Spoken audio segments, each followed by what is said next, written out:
Alright, so I'm here at Mozilla, which is responsible for the open source Firefox web browser, and it's also where we'll find Brendan Eich, the designer of JavaScript. Let's go in and learn more about that language. So in this class, we handle only a very restricted subset of JavaScript. For example, we don't pay very much attention, any attention, to the document object model.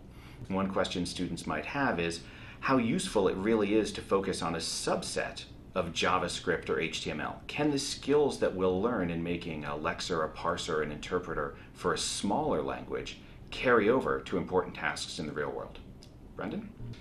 Yeah, the answer is yes. In the Mozilla work and in other browsers and on the web, you often are dealing with a subset of JavaScript. There's even a not quite subset, let's say it's a subset called JSON, which is quite popular. It's a way of describing trees of data. And it turns out that you want to parse JSON very quickly, even when it's loaded as if it were JavaScript, or even when it is evaled, passed to the eval built in JavaScript. And so in our implementation, we actually do a very quick subset parse if the stars and the moon are aligned for JSON, because that is such a common case. And if we can parse it as JSON, which is a subset of JavaScript, that's much more efficient.